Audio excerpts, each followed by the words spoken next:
So I want to talk about, you mentioned your MBA, and I thought that was kind of cool. Because a lot of people, I mean, I talk to a lot of people who are like, yeah, maybe I want to get my MBA. I guess what are the thoughts there in terms of when shouldn't I get my MBA? How has that been effective for you? Oh fuck, I'm like the worst person to ask about this. I guess I'll give you like the one piece of advice that ended up like pushing me over the fence, which is that like folks don't really regret things that they did. Folks regret things that they didn't do.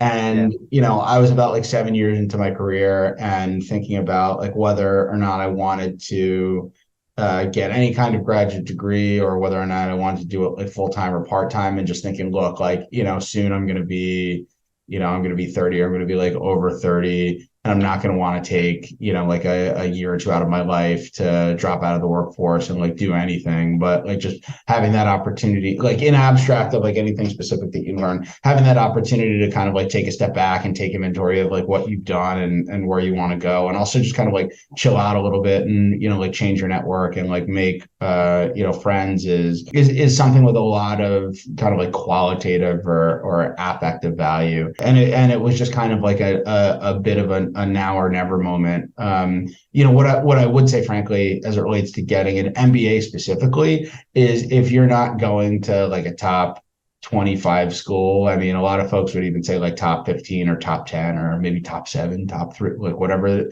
But I'm going to be generous here and I'm going to say top 25. If you don't get into like a top 25 program, then don't even bother going on a full time basis. It's not going to it's not going to help you as much as work experience and building your network, unless you're going for something that's like really really specific. For instance, Wisconsin I think is like number 30. They have like a great like supply chain program, but you're not gonna most people aren't like graduating from Wisconsin with their MBAs and then like going to like Goldman Sachs or something like that. And, Like and those you're talking about won't help you in terms of getting that class A job, or won't help you in terms of experience. It won't. Yeah, it won't.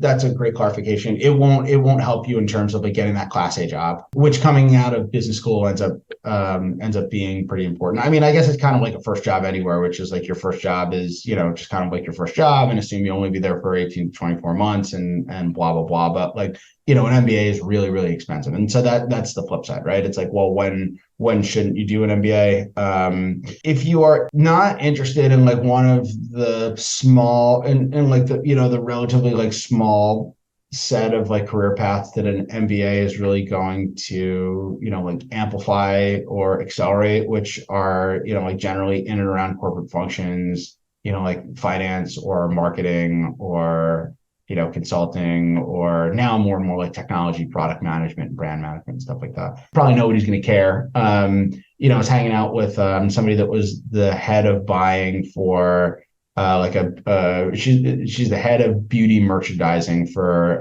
like a beauty retailer, beauty wholesaler. They sell in like department stores. She's like, yeah, dude, I ran a team. I was at Barney's before this. I was running a team of like 20 people. Like nobody would have cared if I had an MBA at all. So like make sure the career path's there.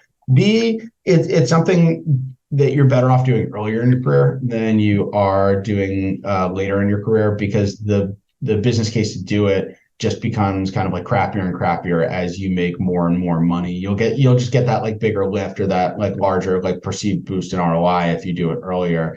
And the other thing that I would say is that like, well, it's not really exactly your first job after business school, but it's like your first few jobs. It's really after 5 to, I don't know, maybe 7 years.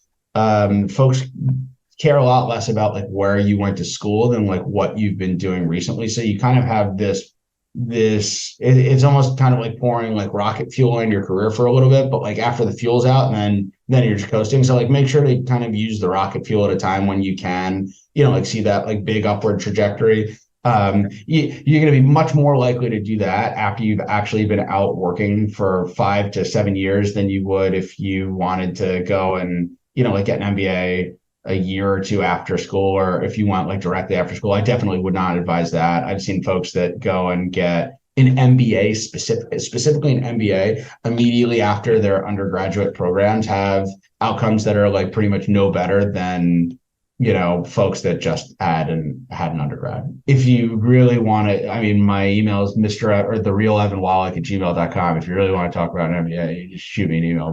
But yeah, people regret the things that they didn't do, they more than the things that they did, I guess is the bottom line. But drop the 200 grand, just do it. Yeah, just, I would own this apartment if I didn't have an MBA. I wouldn't be around. Your generation is never going to be out of debt anyhow, so fuck No, it, just do it. yeah. All right, cool. It's actually vodka in this class.